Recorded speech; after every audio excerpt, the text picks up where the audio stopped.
Hello, everyone, and welcome to another segment of the PF Warriors video series, Lessons Learned, sponsored by FibroGen Incorporated, a leading science-based biopharmaceutical company discovering and developing a pipeline of first-class therapeutics. I'm Shelley Mathis, Executive Director of the PF Warriors International Support Group, and we'll be posting these video shorts weekly to educate and inform you of interesting things going on in the world of pulmonary fibrosis and interstitial lung disease. Today, I'll be interviewing Suzy Norman. Suzy has been working with the PF Warriors for several years, first as our account executive when she worked for Three Lakes Foundation in Chicago while she was living in Connecticut, and then as a PF Warrior volunteer when she moved to Texas. Suzy, your time with the PF Warriors has been amazing for us.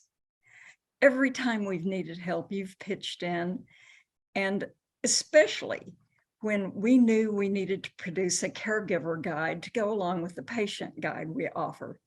You handled this process brilliantly, organizing and completing the project.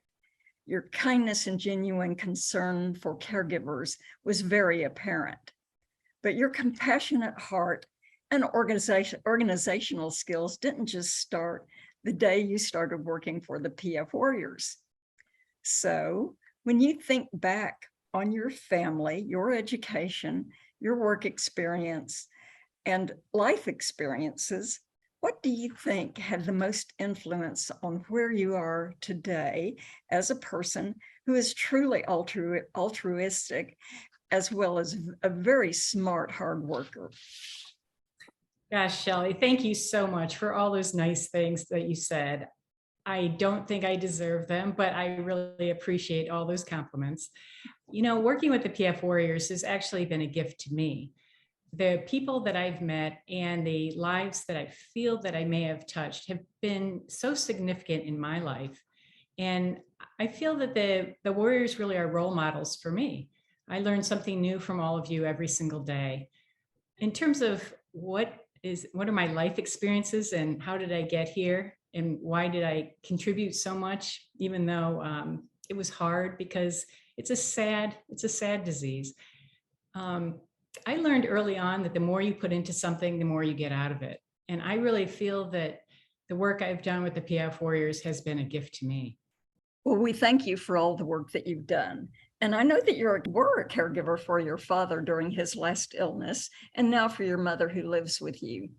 What did you learn from this experience that helped you understand the caregiver-patient relationship?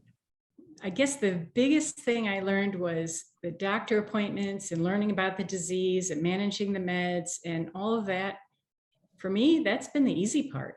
The hard part is dealing with the changes in the relationships, whether it's between my mother and myself, my husband and my mother, my husband and myself, my brother who's a distant caregiver, but a doctor and has his own opinions. That's the stuff that's tough. The other thing I've known all along and I've kind of put into practice is that it's not really about me. You know, the people who are nearing the end of their lives have had plenty of time to think about what that means to them and how they'd like to spend those last years. And they don't match me. I have my own opinions.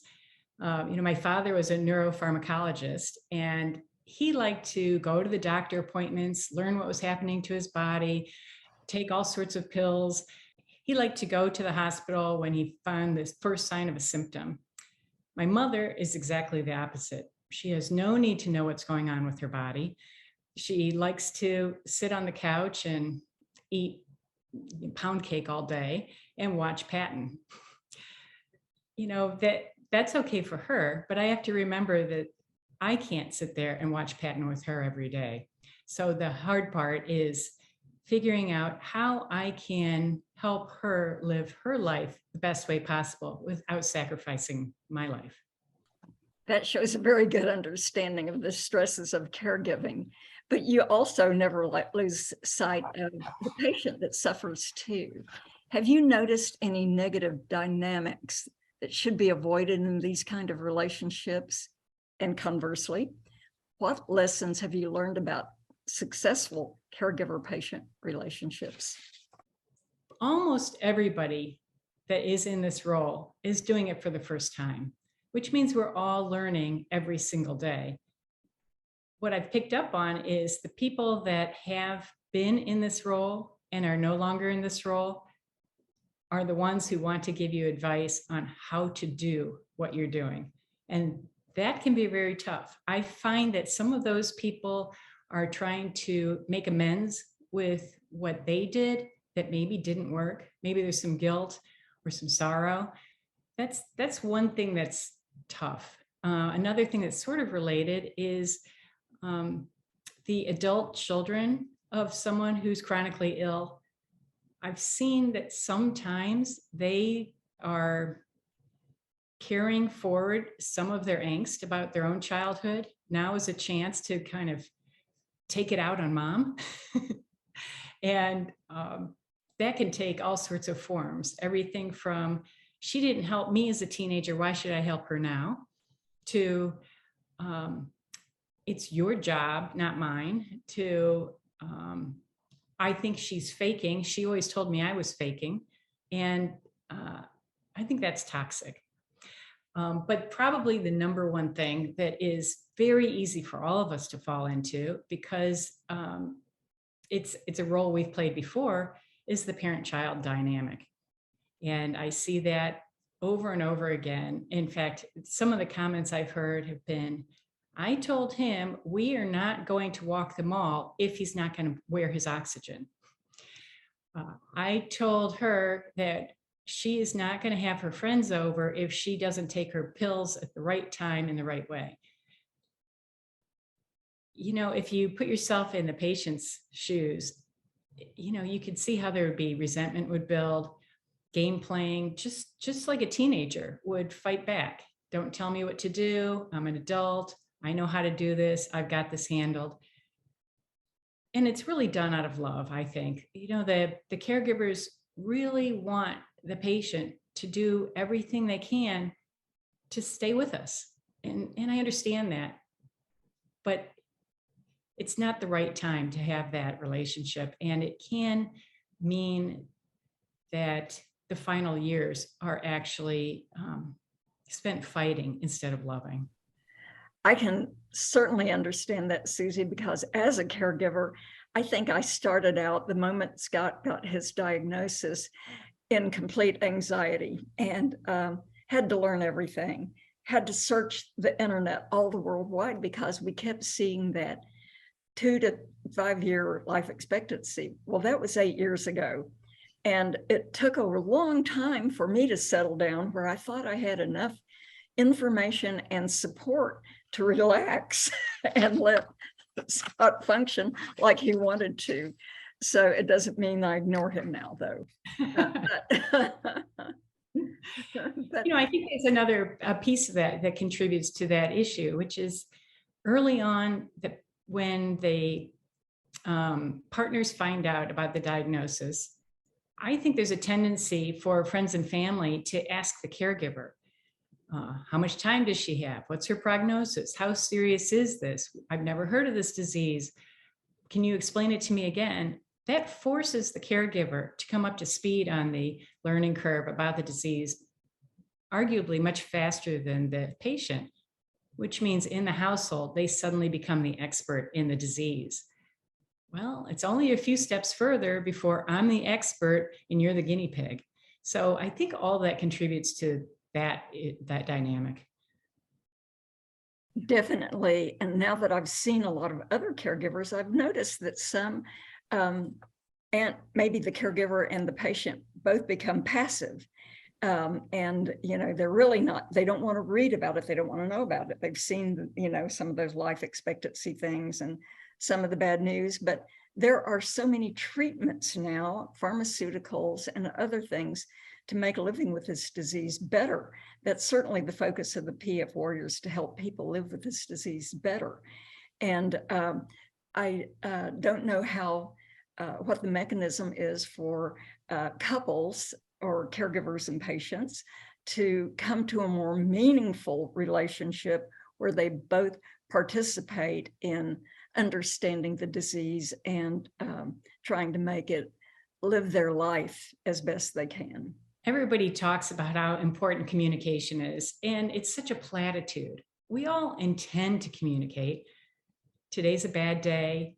He was mean to me last night.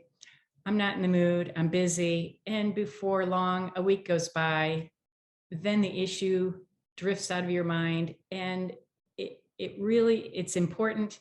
We know it's important.